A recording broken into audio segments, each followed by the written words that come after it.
Le thème de notre journée, c'est accueillir Marie, et je voudrais donc, avec vous, méditer quelques passages des évangiles qui nous aideront à comprendre comment accueillir Marie, ou plutôt comment accueillir avec Marie le don de Dieu.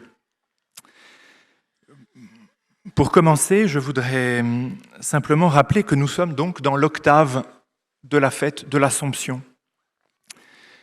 Marie monte au ciel, nous l'avons célébré, nous l'avons entendu dans la solennité de l'Assomption, le 15 août. Et puis, une semaine plus tard, l'Église continue à regarder Marie. Il ne lui suffit pas de la voir être élevée à la gloire du ciel avec son corps et avec son âme. Elle veut encore comprendre ce que cela signifie concrètement pour elle. Et cela nous donne cet ultime mystère du rosaire qui est le couronnement de Marie dans le ciel. Quelques brèves petites remarques pour commencer sur la fête de l'Assomption, nous le redire, puisque nous sommes toujours dans la lumière de l'Assomption de Marie. Lorsque Marie monte au ciel, qu'entendez-vous par le ciel ? Elle vient de quitter la terre et elle a fini son pèlerinage terrestre. Le ciel et la terre, qu'est-ce que cela signifie pour nous ? De quoi ces réalités de nos existences sont-elles spirituellement le symbole ou le signe ? Lorsque vous parlez du ciel, quelle est la signification spirituelle de ce terme ? Eh bien, comme nous l'entendons dans la prière du Notre Père, que ta volonté soit faite sur la terre comme au ciel. Eh bien, le ciel, chers amis, c'est le lieu où la volonté de Dieu est faite. Elle est faite invariablement. C'est le lieu où s'accomplit la volonté de Dieu. Et la terre, eh bien, c'est le lieu où la volonté de Dieu ne s'accomplit pas encore. Et précisément, nous demandons le secours de l'Esprit Saint pour pouvoir nous-mêmes accomplir la volonté de Dieu sur la terre. Comme s'il s'agissait, d'une certaine façon, sur la terre, de nous préparer à la vie du ciel, où invariablement, immanquablement et pour notre joie, nous réaliserons la volonté de Dieu. Donc, si Marie monte au ciel, c'est qu'elle va prendre part au gouvernement du royaume. Le royaume de Dieu, c'est encore une fois le ciel, le lieu où l'amour gouverne. L'amour gouverne au ciel. Et Marie va prendre part, par le mystère de son couronnement, à ce gouvernement de la charité et de l'amour. La deuxième remarque que je voudrais faire au sujet de la montée de Marie au ciel, c'est de la regarder montant avec son corps.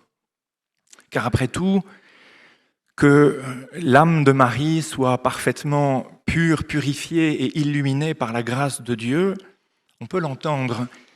Mais le point spécifique sur lequel, et ça vient de nous être rappelé, sur lequel porte l'Assomption, c'est que Marie entre dans le ciel avec son corps, lequel est glorifié, ce qui veut dire, ce qui n'est pas aisément acquis pour beaucoup de catholiques encore, que Marie est ressuscitée. Comme nous l'avons entendu de la bouche de Monseigneur Léonard, ils sont deux qui sont ressuscités, le Fils et sa mère, le nouvel Adam et la nouvelle Ève. Donc Marie est glorifiée en son corps. Pourquoi cette importance sur le corps ? Eh bien, chers amis, parce que c'est dans son corps que Marie fait l'expérience définitive de l'amour dont Dieu l'aime. Amour du Père et du Fils qui demeure en elle dans l'esprit et qui va littéralement déifier Marie, diviniser Marie.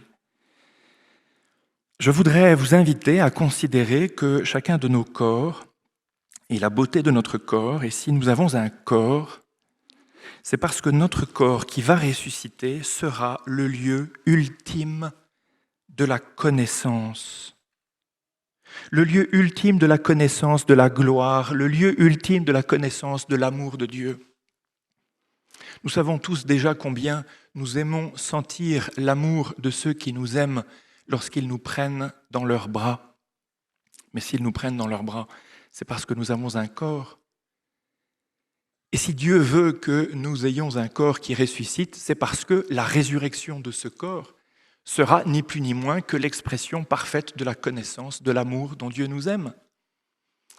La résurrection, ce n'est pas une sorte de tour de passe-passe ou une sorte de magie ou une sorte de puissance de Dieu, c'est l'effet de l'amour qui me suscite pour que tu connaisses l'amour dans ton corps, que tu l'éprouves littéralement, et donc qu'il te suscite.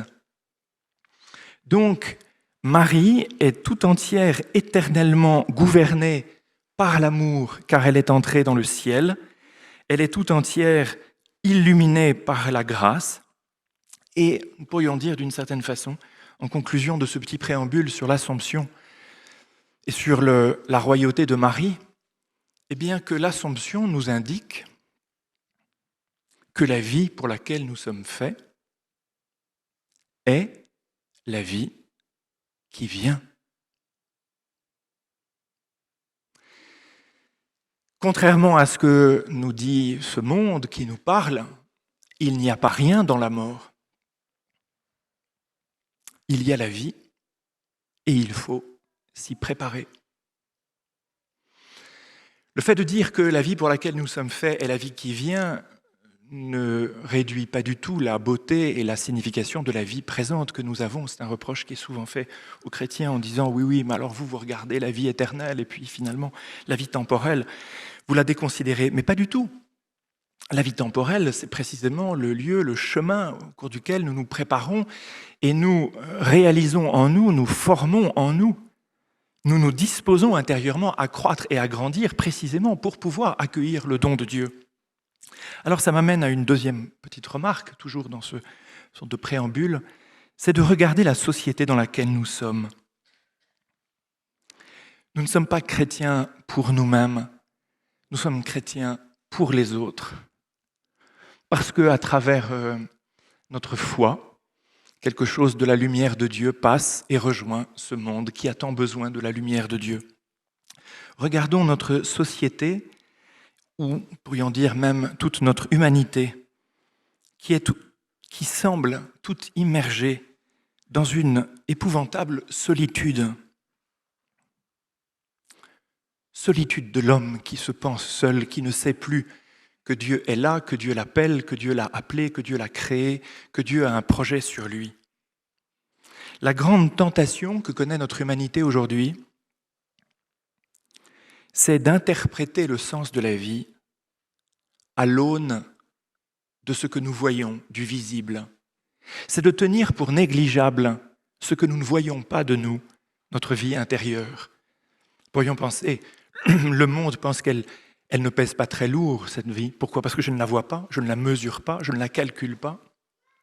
Et pourtant, notre vie intérieure est ce qui nous constitue le plus fondamentalement ce que nous sommes. Nous ne le voyons pas. Et nous ne pouvons jamais nous réduire à ce que nous voyons que nous sommes, précisément parce que nous ne sommes pas ce que nous voyons que nous sommes. Nous sommes beaucoup plus que cela.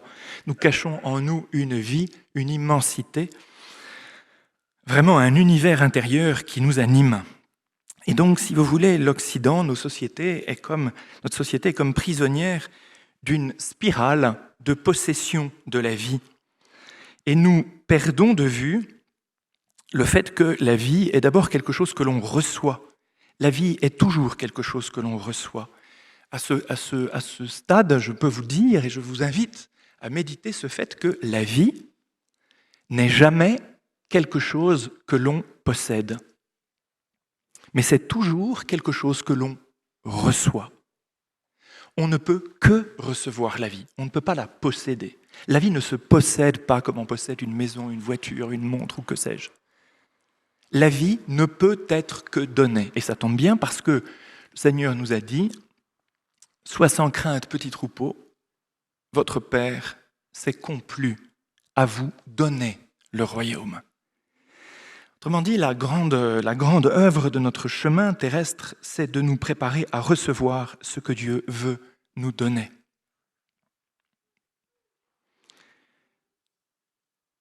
Se préparer à accueillir le don de Dieu. Le fait que notre époque ait tant de mal à comprendre la vie comme un don qui lui est fait et qui lui est invariablement fait, montre que la tentation de l'humanité qui s'enferme sur elle-même et qui devient autoréférente, cela se manifeste clairement aujourd'hui dans l'effacement de la figure du Père, du masculin, et dans la technicisation de la fécondité du féminin. Les hommes voudraient s'approprier la vie, faire produire la vie, et non plus l'accueillir. Alors, le problème spirituel que nous connaissons aujourd'hui, on pourrait dire qu'il touche toute personne, c'est que nous ne concevons plus le sens véritable de l'existence que nous avons reçue. Ça n'est pas facile, d'ailleurs personne ne peut, a priori, je vais revenir un petit peu sur la capacité justement de Marie de concevoir les choses.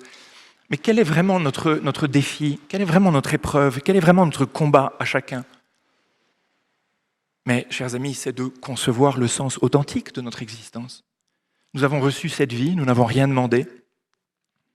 Elle ne nous a rien coûté. Ce monde qui nous accueille nous est donné, il ne nous a rien coûté. Et nous sommes lancés dans l'existence sans vraiment savoir où elle mène. Et précisément pour vaincre cette obscurité dans laquelle nous sommes, cette ignorance dans laquelle nous sommes, Dieu s'est fait homme. Il s'est revêtu de notre humanité pour nous dévoiler de façon intégrale, c'est-à-dire exhaustive, complète, la signification de notre existence, ce vers quoi nous allons, ce pour quoi nous sommes faits, effectivement faits. Alors, nous allons accueillir Marie dans notre vie. Et pourquoi faut-il accueillir Marie dans sa vie? Parce que c'est celle qui sait accueillir. Marie ne sait littéralement que accueillir, ou plutôt elle le fait parfaitement. Si nous accueillons Marie dans notre vie, c'est parce qu'avec elle, nous voulons apprendre à accueillir le don de Dieu. Et si Marie est reine, Charles Péguy avait compris ceci, elle est infiniment reine parce qu'elle est infiniment servante, dit Charles Péguy. Elle est servante. Elle se rend totalement disponible à l'œuvre de Dieu en elle. Alors, Marie est encore celle qui sait parfaitement que se donner, c'est accepter de recevoir. Nous sommes parfois tentés de dire qu'il faut donner, il faut se donner, c'est sûr. Mais il y a une manière moins connue de se donner qui est d'accueillir au fond de soi. Je me livre à toi. Les époux, dans l'échange des consentements, se disent « je me donne à toi et je te reçois ». Se donner complètement, c'est s'engager, bien sûr, mais c'est aussi consentir à ce que l'autre vienne en nous et faire de l'espace de notre vie le lieu où sa propre vie va pouvoir s'épanouir. Alors nous allons regarder ensemble 2 moments où Marie va particulièrement recevoir et accueillir. Ces 2 moments, ce sont le moment où elle reçoit la visite de l'ange Gabriel, au moment de l'Annonciation à Nazareth, où Marie va concevoir le Verbe de Dieu. Je le dis rapidement, Marie, on va le lire ensemble, on va le reprendre ensemble, Marie va concevoir le Verbe de Dieu. Le Verbe, c'est la parole que Dieu lui adresse par la médiation de l'ange Gabriel.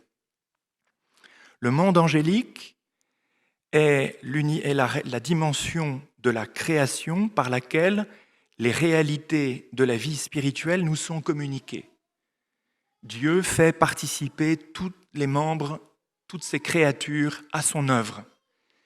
Et le monde angélique est celui par qui nous avons accès aux réalités spirituelles. Par conséquent, c'est totalement cohérent que ce soit l'ange Gabriel, dont le nom veut dire la force de Dieu, qui vienne au-devant de Marie. Alors Marie va concevoir Jésus, bien sûr, mais qui est Jésus? Marie va concevoir l'amour dont Dieu nous aime, qui est bien la réalité la plus difficile à concevoir. Vous êtes vraiment sûr que Dieu vous aime ? Eh bien, cette capacité, de temps en temps, on est mis en doute sur cette question-là, m'aime-t-il vraiment ? Est-ce que je compte vraiment pour lui ?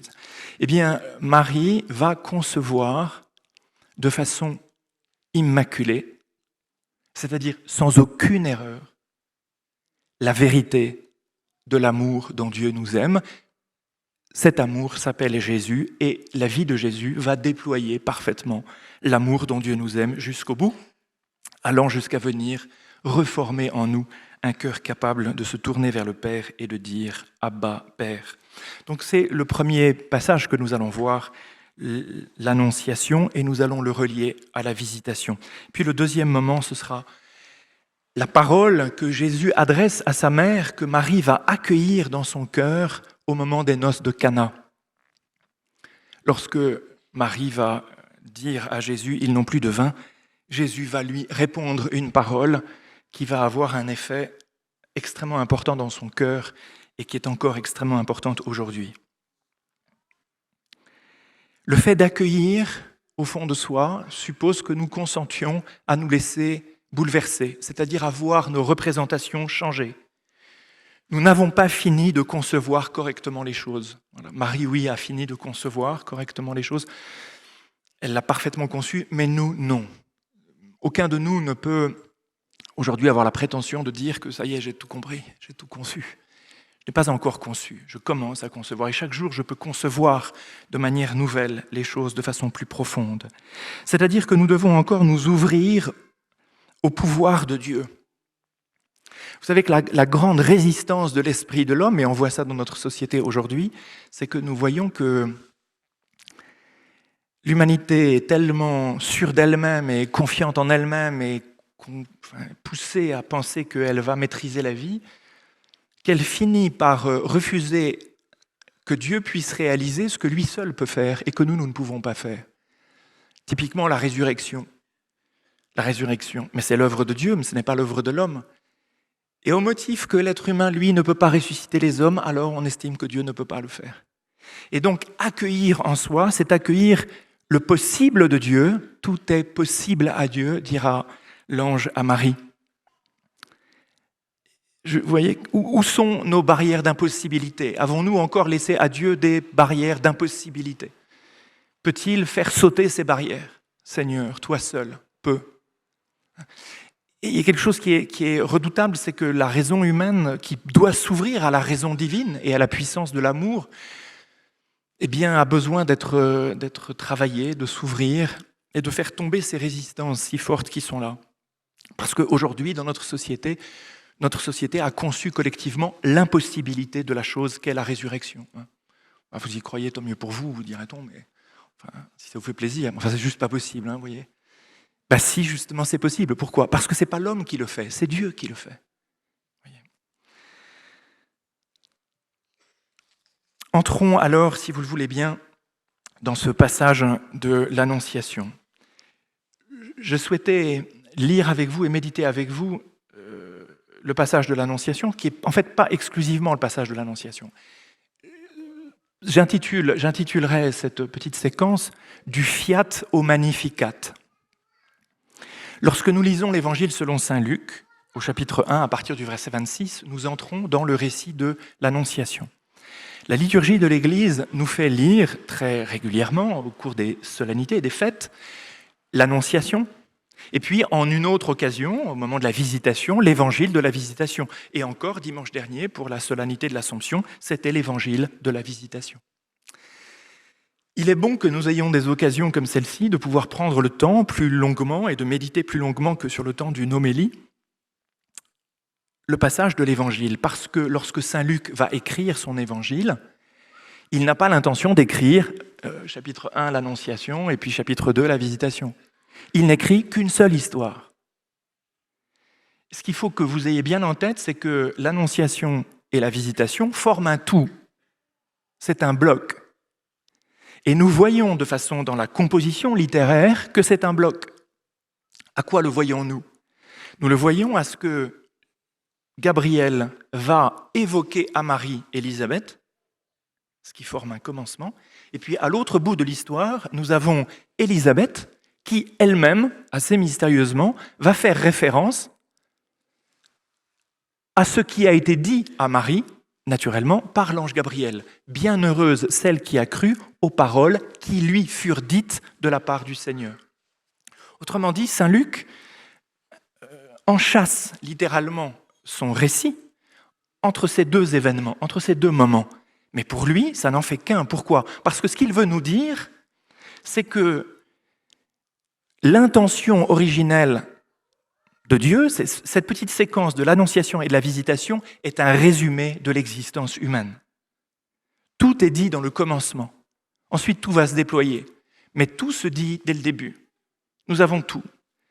L'enjeu que nous montre ici saint Luc, c'est de commencer par le fiat, que ta volonté soit faite, pour arriver au terme du fiat, qui est le Magnificat.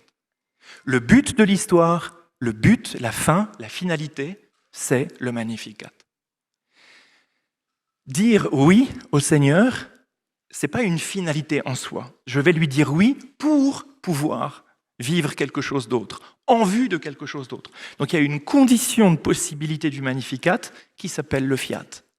Mais il faut toujours voir dans l'Évangile ce que j'appelle donc Marie dans le dynamisme de l'Esprit, c'est-à-dire voir Marie être emportée par sa disponibilité à l'action de l'Esprit Saint. Ce que Dieu veut, c'est le Magnificat. Et le Magnificat, si nous l'avons entendu dans la liturgie au moment de l'Assomption de Marie, c'est précisément parce que le chant de Marie, c'est son chant dans la gloire. Marie chante éternellement la louange de Dieu dans la gloire.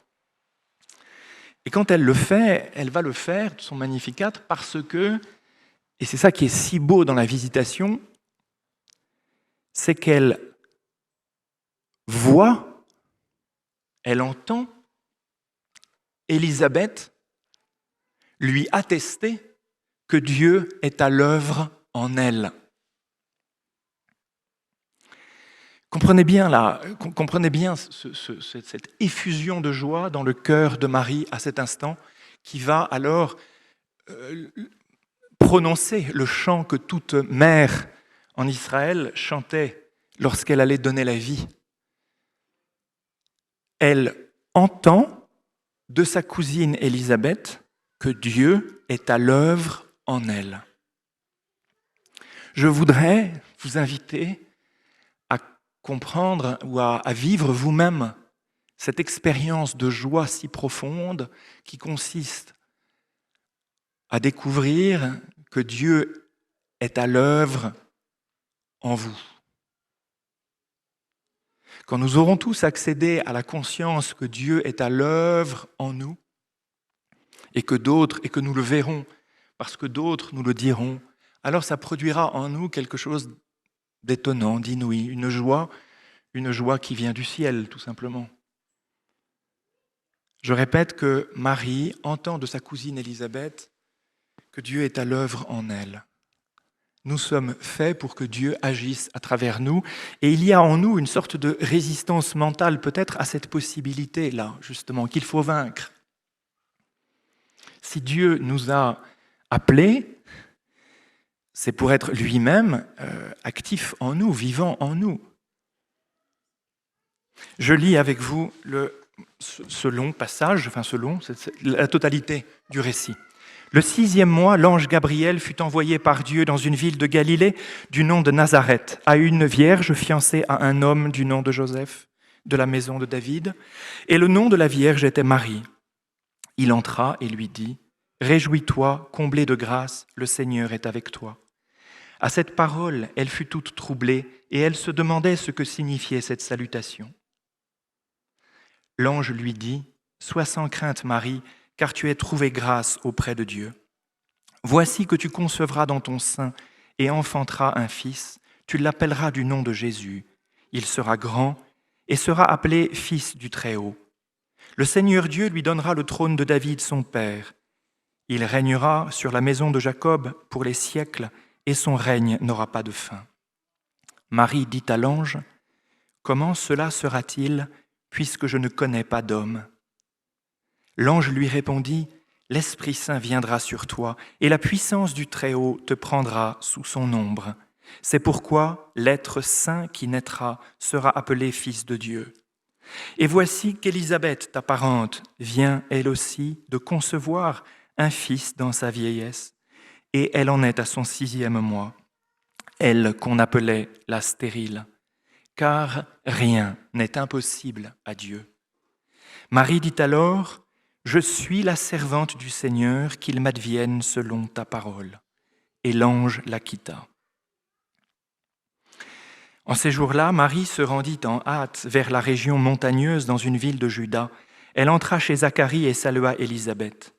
Et il advint, dès qu'Élisabeth eut entendu la salutation de Marie, que l'enfant tressaillit dans son sein, et Élisabeth fut remplie d'Esprit Saint. Alors elle poussa un grand cri et dit, « Bénie es-tu entre les femmes, et béni le fruit de ton sein.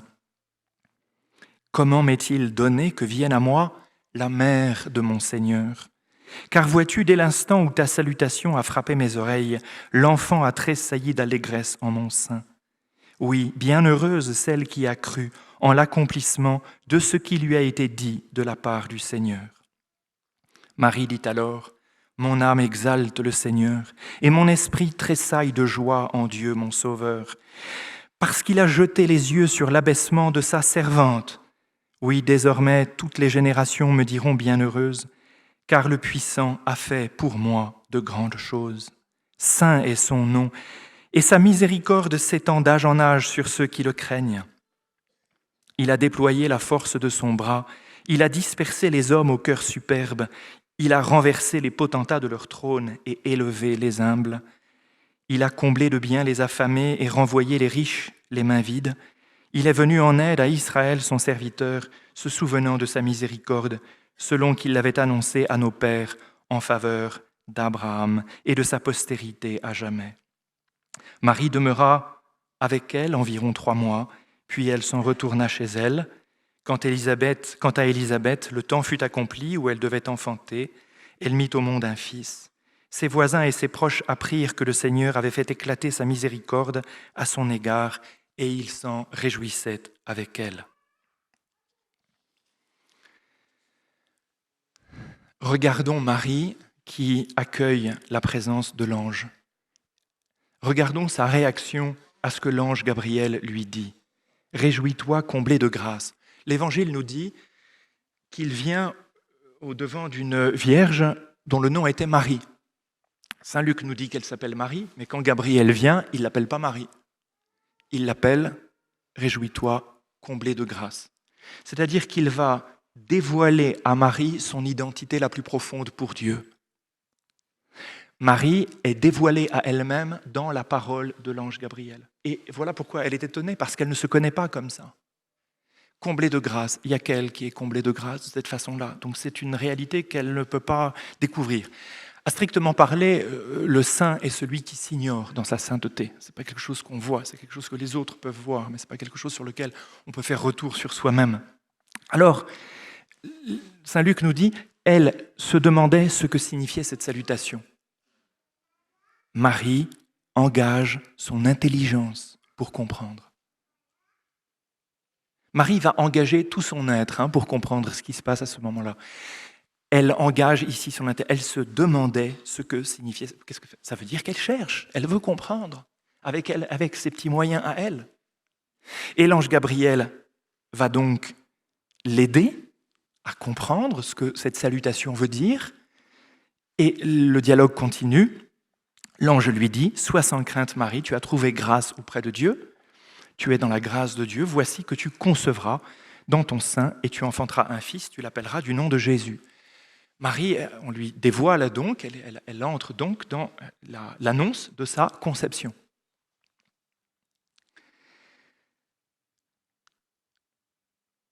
Tu vas concevoir. Marie, dans la réponse qu'elle va faire à l'ange, comment cela sera-t-il puisque je ne connais pas d'homme, va engager, après son intelligence, va engager sa volonté. Marie veut ce que l'ange Gabriel lui dit. À ce niveau de l'échange avec Gabriel, il faut bien entendre qu'il n'y a aucun espèce de doute possible sur la nature de la question que Marie pose. Ça n'est pas l'objection de Zacharie qui lui vaudra un mutisme. Comment cela sera-t-il veut dire comment on fait, puisque je ne connais pas d'homme, mais je veux. Marie engage son intelligence, Marie engage sa volonté. Pourquoi est-ce que je peux vous certifier que Marie pose cette question pour savoir la modalité de réalisation, puisque la modalité habituelle, puisque je ne connais pas d'homme? Pourquoi est-ce que je peux vous l'affirmer? Mais parce que le texte nous le dit. Parce que la réponse que Gabriel va faire à Marie est la réponse à une jeune femme qui vient de dire comment on fait.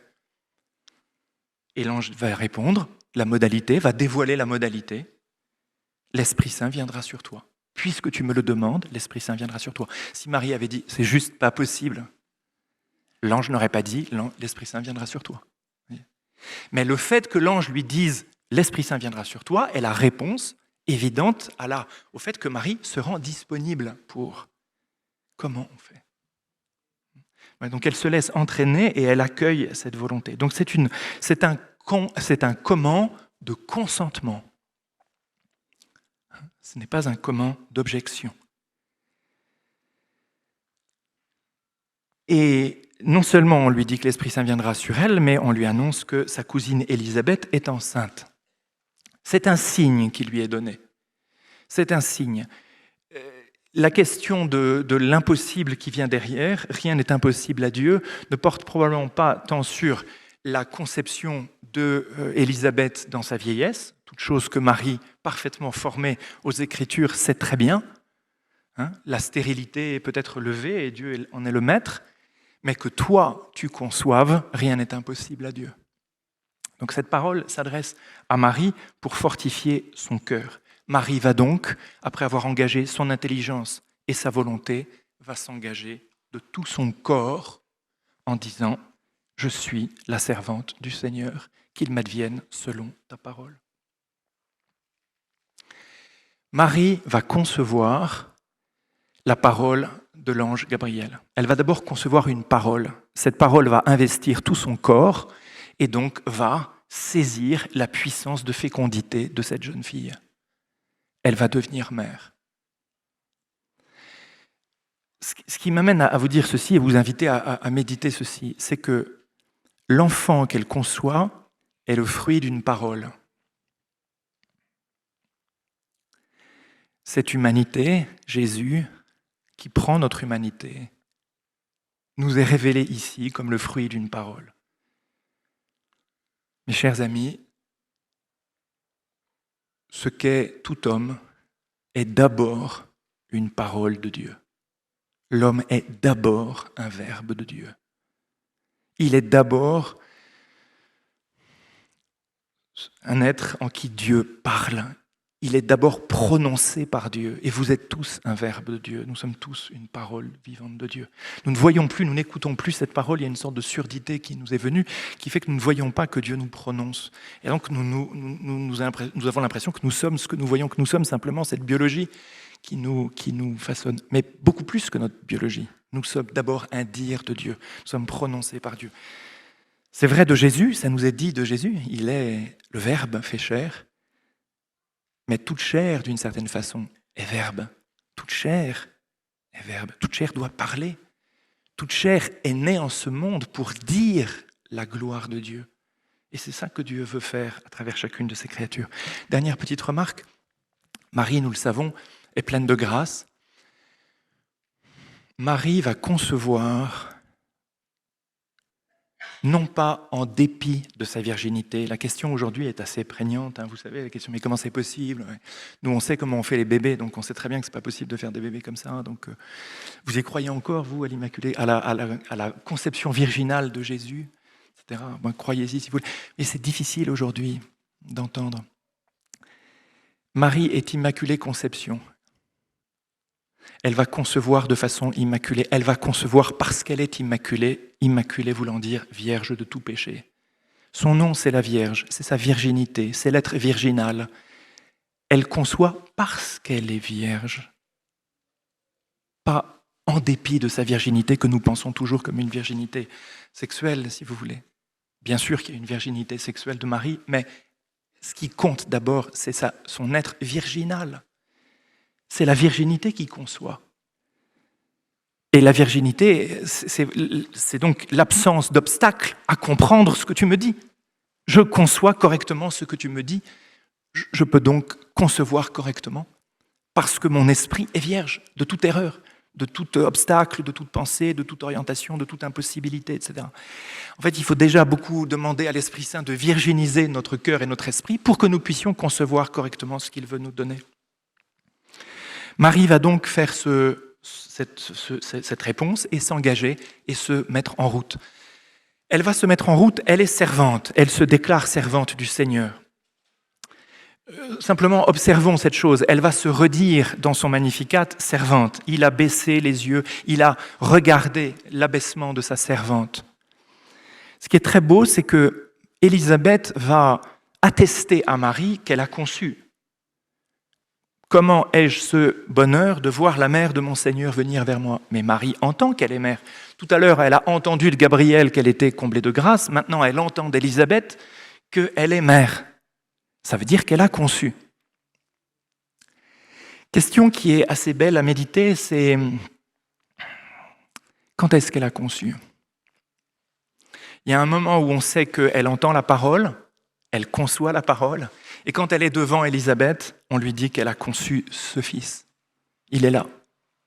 Entre les deux, il y a un chemin. Entre les deux, Marie est en route.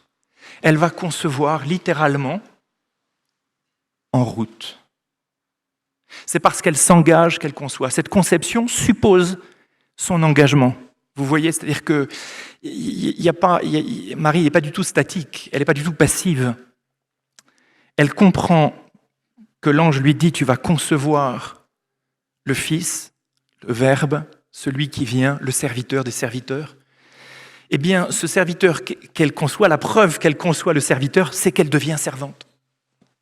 C'est-à-dire que ce n'est pas simplement la mère qui forme l'enfant, c'est l'enfant serviteur qui façonne un cœur de servante à sa mère. Et d'une certaine façon, le serviteur sera d'autant plus serviteur lui-même qu'il est né du cœur et du corps de la servante du Seigneur. Donc Marie est sur ce chemin et elle est emportée dans ce dynamisme de l'esprit qui la conduit, et à ce moment-là, elle est dévoilée à elle-même comme mère. C'est toujours très beau de se rendre compte à quel point est-ce que, encore une fois, Élisabeth atteste à Marie qu'il est à l'œuvre en toi. Mais quelle joie de se dire que Dieu est à l'œuvre en nous et qu'il veut se servir de nous pour son œuvre. Nous comptons tous pour Dieu et il veut tous faire passer sa lumière et sa vie à travers chacun de nous. Chacun est unique. Nous sommes infiniment plus précieux aux yeux de Dieu que nous ne l'imaginons. Mais infiniment à un point nous sommes absolument uniques, irremplaçables. Chacun est une parole vivante de Dieu et Dieu veut dire son amour à travers chacun de nous. Il peut dire son amour à travers chacun de nous. Entrons à présent, puisque l'heure tourne et avance, dans cet autre moment où nous regardons le dynamisme, Marie emportée dans le dynamisme de l'esprit qui l'a conduit, encore une fois, à se mettre au service. Rappelez-vous toujours, je termine sur ce point-là, le but ultime de nos existences, c'est que nous-mêmes, un jour dans la gloire, nous chantions notre Magnificat. Qu'est-ce que ce sera notre Magnificat ? Mais Seigneur, ce que tu fais dans ma vie, que mon être te glorifie, que je découvre quelle est la véritable signification de ma vie. Regardons à présent dans l'évangile de Saint Jean la place de Marie dans l'évangile de Saint Jean. Marie intervient essentiellement à deux moments dans la structure. Un évangile, c'est une composition littéraire. Comme Saint Luc, il a composé son récit de l'Annonciation et de la Visitation. Un évangile, c'est donc un récit, une construction théologique qui est portée par une intention théologique. Donc l'évangéliste veut délivrer un message particulier. Pour délivrer ce message, il va construire littérairement son texte. Saint Jean fait la même chose. Il va donc avoir une intention théologique particulière et il va placer Marie. Et Marie, dans l'évangile de Saint Jean, apparaît à 2 endroits. Au chapitre 2 et au chapitre 19. On pourrait presque dire au début et à la fin. Si vous avez Marie au début et si vous avez Marie à la fin, sous-entendu, vous avez Marie tout du long. Elle va être présente silencieusement, quasi invisiblement, mais bien réellement, à tout ce que Jésus va vivre. Parce que ce qu'on peut dire, c'est que Marie ne va jamais cesser de concevoir son fils. Très bien, elle l'a mis au monde après 9 mois, ça c'est normal. Mais elle n'a pas fini de concevoir ce qu'il fait. Marie méditait toutes ces choses dans son cœur. Qu'est-ce que ça veut dire ? Ça veut dire qu'elle continue de concevoir et de comprendre. Elle n'a pas fini. C'est pour ça que Marie est pleine de grâce et en même temps, elle va pouvoir grandir en grâce. Elle ne va pas cesser de concevoir dans son cœur ce que son fils, tous les mystères de son fils, tout ce que son fils est en train de faire. Elle va y engager son intelligence, elle va y engager sa volonté, elle sera au pied de la croix. Donc Saint Jean place Marie au début de son évangile, aux noces de Cana, et au pied de la croix. Ce qui est important, c'est un autre lieu objet d'étude, c'est de regarder la place de la femme. Alors pourquoi est-ce que ces 2 moments sont mis en parallèle et qu'on peut savoir qu'ils constituent une structure littéraire particulière ? C'est qu'à ces 2 moments, Jésus va s'adresser à sa mère en lui donnant un titre particulier qui n'est pas le nom de maman, qui n'est pas Marie, mais qui est femme. À Cana, Jésus va dire à sa mère « Femme, que me veux-tu ? Mon heure n'est pas encore venue. » Au pied de la croix, « Femme, voici ton fils. Fils, voici ta mère. » Et juste avant le chapitre 19, au chapitre 16, vous relirez, vous avez une petite méditation de Jésus sur l'heure de l'enfantement. Lorsqu'une femme est enceinte sur le point d'accoucher, elle est dans les douleurs de l'enfantement. Et lorsque l'enfant est né, elle ne se souvient plus de ses douleurs. Et là, il est question de l'heure. Donc, il faut faire résonner les termes pour comprendre, pour discerner la structure du texte et comprendre qu'il y a la femme et l'heure. Femme, mon heure n'est pas venue. La femme et l'heure. Et au pied de la croix, la femme présente, sous-entendu, l'heure est venue. Ça y est. L'heure est venue. L'heure qui n'était pas venue à Cana est venue à ce moment-là au pied de la croix. Cependant, la présence de Marie au pied de la croix et ce qui se joue au pied de la croix ne peut pas être pleinement compris ou vécu si nous ne passons pas d'abord par l'épisode des noces de Cana où nous découvrons la mission de Marie au moment des noces de Cana. Je lis avec vous ce petit récit plus court. Le 3e jour, il y eut des noces à Cana de Galilée et la mère de Jésus y était. Jésus aussi fut invité à ces noces, ainsi que ses disciples. Or, il n'y avait plus de vin, car le vin des noces était épuisé. La mère de Jésus lui dit, « Ils n'ont pas de vin. » Jésus lui dit, « Que me veux-tu, femme ? Mon heure n'est pas encore arrivée. » Sa mère dit au servant, « Tout ce qu'il vous dira, faites-le. » Or, il y avait là 6 jarres de pierre destinées aux purifications des Juifs et contenant chacune 2 ou 3 mesures. Jésus leur dit, « Remplissez d'eau ces jarres. » Ils les remplirent jusqu'au bord. Il leur dit, « Puisez maintenant et portez-en au maître du repas. » Ils lui en portèrent. Lorsque le maître du repas eut goûté l'eau changée en vin, et il ne savait pas d'où il venait, tandis que les servants le savaient, eux qui avaient puisé l'eau, le maître du repas appelle le marié et lui dit, « Tout homme sert d'abord le bon vin, et quand les gens sont ivres, le moins bon. Toi, tu as gardé le bon vin jusqu'à présent. » Tel fut le premier des signes de Jésus, il l'accomplit à Cana de Galilée, et il manifesta sa gloire et ses disciples crurent en lui. Après quoi, il descendit à Capharnaüm, lui, ainsi que sa mère et ses frères et ses disciples, et ils n'y demeurèrent que peu de jours. Puis ensuite, Jésus va partir pour la Pâque à Jérusalem et aura lieu à ce moment-là la purification du temple.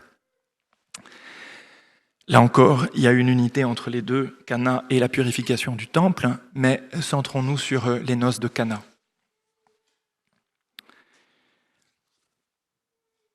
Lorsque Jésus est présent à ces noces, on nous indique que la mère de Jésus y était.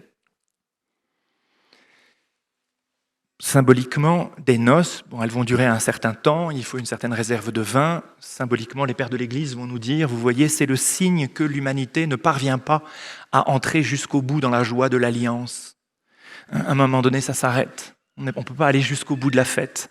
Ils n'ont plus de vin. Les invités qui viendront de loin ne pourront pas recevoir. C'est une préoccupation un peu matérielle, on pourrait dire à ce stade ici, réfléchi. C'est pas faux. Lorsque Marie va solliciter Jésus en lui disant « ils n'ont pas de vin », pas très explicite sur la nature de la demande. Ils n'ont pas de vin, il faut leur donner du vin, qu'est-ce qu'on fait? Est-ce qu'on va en acheter? Qu'est-ce qui se joue ici? Alors, ce qui est très très beau, c'est de voir que Jésus va entendre cette demande de Marie. Et que dans la réponse que Jésus va faire à sa mère, il va préparer Marie, il va chercher Marie. Tu veux jouer un rôle? Tu vas le jouer. Mais tu vas le jouer à mon heure, à une heure qui vient. Et le signe que Jésus est en train de sortir Marie, d'appeler Marie, c'est précisément le titre qu'il lui donne, femme. Ça n'est pas le nom de sa mère. Donc Jésus est en train d'appeler en Marie une autre instance que celle de sa mère. C'est qu'il y a en Marie une dimension de l'humanité qui est nécessaire à l'accomplissement de notre salut, qui est là. Il faut que tu viennes, Marie. Mon heure n'est pas encore venue. Que me veux-tu? Mais je répète qu'à un moment donné, Jésus dira à sa mère, « Femme, voici ton fils, l'heure est venue, maintenant, voilà ce que je te demande. » Donc, Jésus sait qu'il y a en Marie une capacité à concevoir la parole pour le bien des hommes, parce qu'elle est servante de cette parole pour la joie des hommes, comme Marie a été servante de la joie d'Élisabeth. J'ai fait confiance à la parole de l'ange, et ma confiance suscite ta joie, Élisabeth. Donc Jésus sait qu'il y a en Marie une puissance de confiance dans la parole qu'il va lui adresser pour la joie des hommes. Quand Marie va entendre Jésus dire « Femme, que me veux-tu? Mon heure n'est pas venue », elle va avoir d'un seul coup une autre réponse. Et il faut observer cette sorte de ricochet des paroles qui viennent. Ils n'ont pas de vin. Femme, que me veux-tu? Mon heure n'est pas venue. Et Marie aussitôt va dire, tout ce qu'il vous dira, faites-le. Étrange. Tout ce qu'il vous dira, faites-le. Pourquoi cette parole? Parce que ce qu'il va vous dire, ce qu'il va vous demander, va arriver comme étant au-delà de vos forces. Il va falloir que vous ayez une force incroyable pour faire ce qu'il vous dira. Mais moi, je vous dis, faites tout ce qu'il vous dira.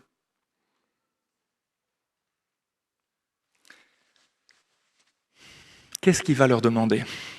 Faites tout ce qu'il vous dira. Il faut lire le texte. Là, on va être très très simple. On va être très très simple. Je souhaitais lire les noces de Cana avec vous parce que je souhaite corriger avec vous un certain nombre de représentations qu'on a sur les noces de Cana, qui fait qu'on passe à côté de la réalité, de la beauté et de ce qui se joue à Cana. Il y avait là 6 cuves destinées à la purification, des cuves qui sont destinées à recevoir de l'eau. Donc on va les remplir d'eau. Et le texte nous dit, chers amis, ils les remplirent jusqu'au bord. Jusqu'au bord. Bon, quand c'est jusqu'au bord, moi, d'un coup d'œil, je vois ce qu'il y a dedans. Ça va? C'est rempli d'eau. Remplissez d'eau ces jarres, dit Jésus.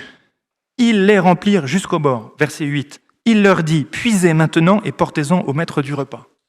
Ils lui emportèrent. faites tout ce qu'il vous dira. Non, non, mais c'est pas possible. Moi, je suis un serviteur, je suis embauché là pour servir du vin, je peux être embauché pour servir de l'eau. Puisez maintenant et portez-en au maître du repas. Mais puisez quoi? Mais puisez de l'eau. Et portez-en au maître du repas. Non, non, mais on doit servir du vin. Mais Jésus vient de dire, puisez l'eau.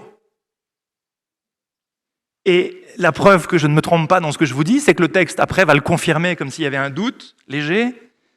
Lorsque le maître du repas eut goûté l'eau changée en vin, il ne savait pas d'où il venait, tandis que les servants, eux, le savaient, eux qui avaient puisé quoi? L'eau, dit le texte.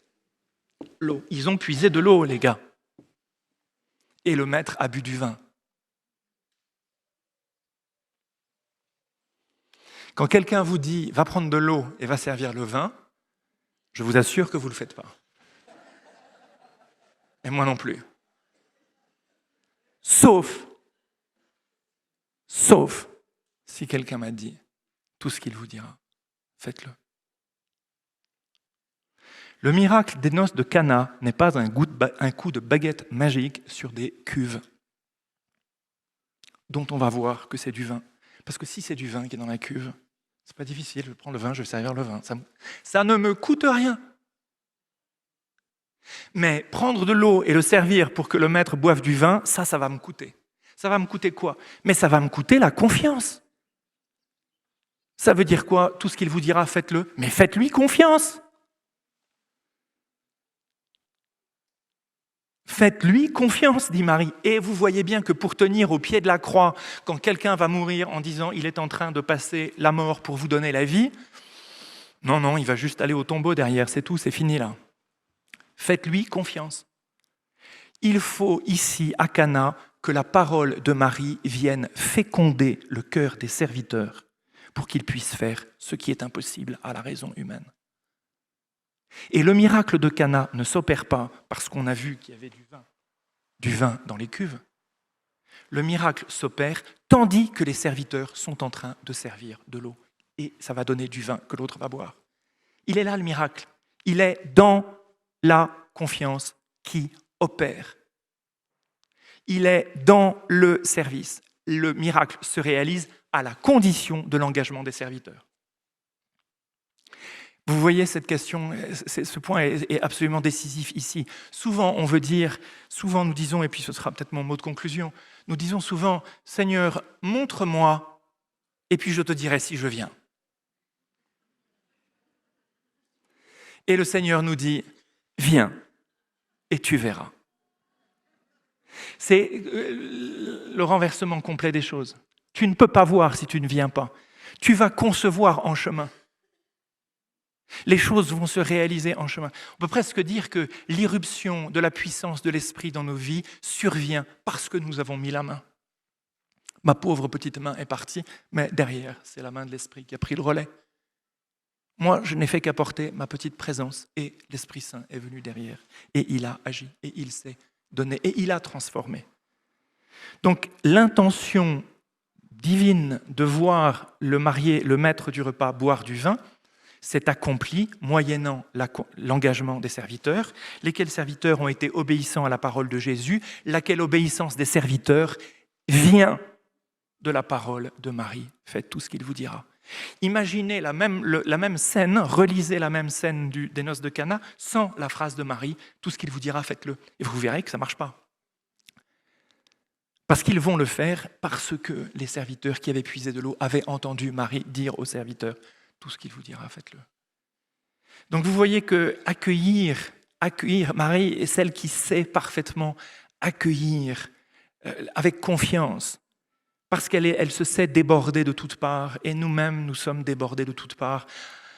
D'une certaine façon, l'humilité de Marie, c'est précisément d'accepter d'être débordé de tous côtés. On n'a pas tout compris au mystère de la vie. Que le Seigneur nous garde à tout moment de limiter la signification de l'existence que nous avons reçue, de limiter sa puissance, lui qui est capable de ressusciter les morts, de donner la vie dans la mort même, ce que nous ne savons pas faire, lui qui a sur nous un dessein et un projet que nous ne connaissons pas pleinement nous-mêmes, mais que nous découvrirons un jour et que l'Église, dans sa liturgie, en particulier dans la solennité de l'Assomption et dans le couronnement de Marie, nous aide et nous apprend à voir. L'Église est une mère qui parle au cœur de ses enfants pour leur dire que leur destinée est une destinée bienheureuse et éternelle.